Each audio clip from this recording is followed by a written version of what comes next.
নিজেকে নবীজির গোলাম দাবি করা যাবে কিনা, চলুন ভিডিওতে দেখে আসি।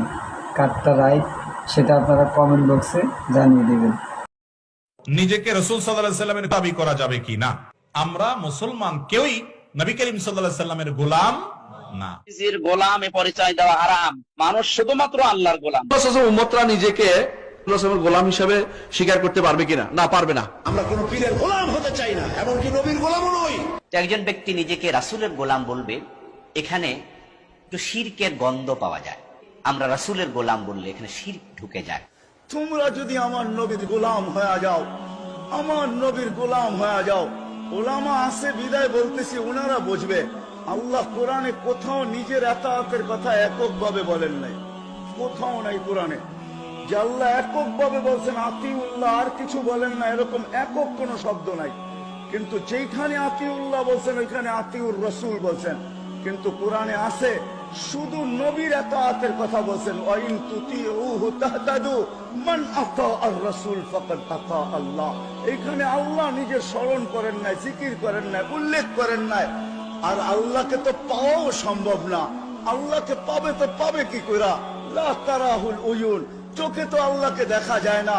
ওয়ালা তুখালিতুহুজ জুনুন, ধ্যান ধারণার ভিতরে তো আল্লাহকে আনা যায় না। লা ইয়াসিফুহুল ওয়াসিফুন, বর্ণনা দিয়ে আল্লাহ শেষ করা যায় না। সামান্য দুনিয়ার একজন পদস্থ মানুষকে ধরতে গেলেই জুতার পরে জুতা ক্ষয় করেও তার নাগাল পাওয়া যায় না। সেও মাটির উপর দিয়ে হাঁটতে চায় না, সব সময় উড়াল দিয়ে চলতে থাকে যাতে কারো নাগালে না আসে। একটা সামান্য পদের মানুষ যদি এরকম উড়াল দিতে শিখে, তো আল্লাহ তো এক পদের মালিক না।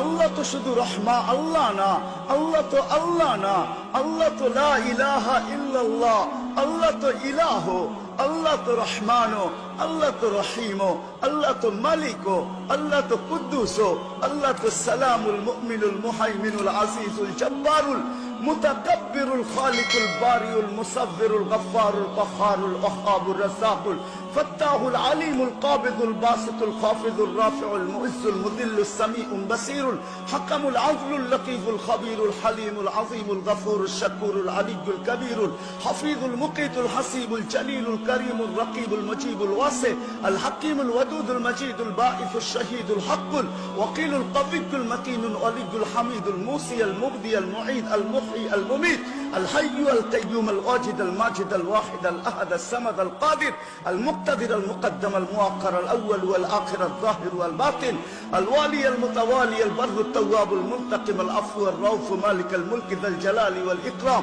আল মুকসিত ওয়াল জামি ওয়াল গনিয় ওয়াল মুগনি আল মানি আল দার আল নাফি আল নূর আল হাদি আল বদি ওয়াল বাকি আল ওয়ারিস ওয়াল রশিদ ওয়াস সাবুর জাল্লে জালালু। আল্লাহ তো 99 পদের মালিক, তাকে পাবো তো পাবো, ধরবো তো ধরবো কি করা, মানবো তো মানবো কি করা।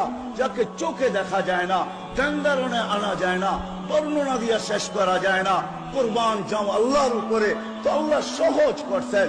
নিজের বন্ধুর এতাআতের উপরে বলছেন, আমার বন্ধুর গোলাম হয়ে যাও, আমার গোলামির মালা আমি নিজে কুদরতি হাতে তোমাকে পরায়া দিব। আমার বন্ধুর গোলাম হয়ে যাও, হেদায়েতের মালাও আমি তোমার গলায় পরায়া দিব।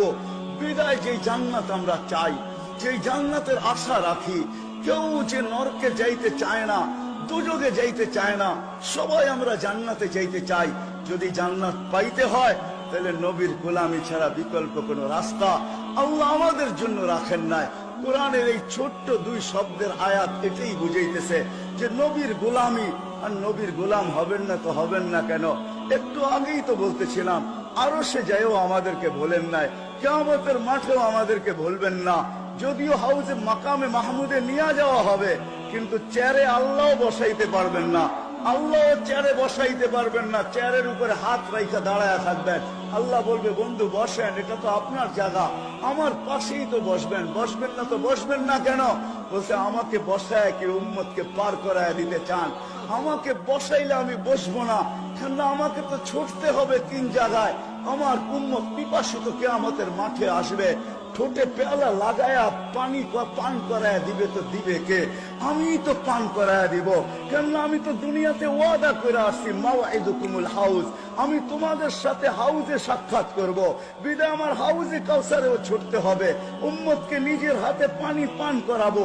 আবু বকর সিদ্দিক রাদিয়াল্লাহু তাআলা আনহু পেয়ালা ভরে দিবে, উমর রাদিয়াল্লাহু তাআলা আনহু হাতে উঠায় দিবে, উমর রাদিয়াল্লাহু তাআলা আল্লাহর রাসূলের হাতে উঠায় দিবে।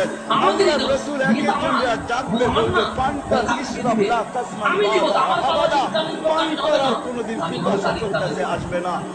তুমি যুবক একটু ভাইবা দেখো, যেদিন আল্লাহর রাসূল তোমার ঠোঁটে লাগায় পান করায় দিবে, ওই দিন হবে আমি তো রহিম, আমি ওইখানে হাত তুলে আল্লাহর সামনে ঝুঁকায় দিব। আবার আমি ছুটবো পুলসিরাতে, পার হইতে পারতেছি কি পারতেছে না। যদি পার হইতে না পারে তাহলে আমি দুজনের, আমি দুরুদের কাঠি মাথায় দিয়া পার। এক রেওয়ায়েতে এটাও আছে, পড়া যাবে কিন্তু আল্লাহ পড়তে দিবে না, পুলসিরাতের সাথে লটকায় দিবে। লটকা কখনো হয় না, কেউ গাছের ডালে উঠে পিছলায় পড়ে গেল, তো গাছের ডাল ধরে লটকায় আছে, পুলসিরাতের গোড়া লটকায় থাকবে। আল্লাহ রাসূল ছুটা যাবে, দুরুদ গুলো তার মাথার উপরে রাখবে, তো দুরুদ টাইনা তাকে পুলসিরাতের উপরে উঠাবে। আর পুলসিরাত, এটা একটা কথা বলে দেই, পুলসিরাত আমাদের জন্য ইনশাআল্লাহ চুলের মতো চিকন হবে না, আর তলোয়ারের মতো দাঁড় হবে না। যারা পার হওয়ার হবে ওরা পুলসিরাতের পারে যাইতে দেরি, ওটা হাইওয়ে হতে দেরি হবে।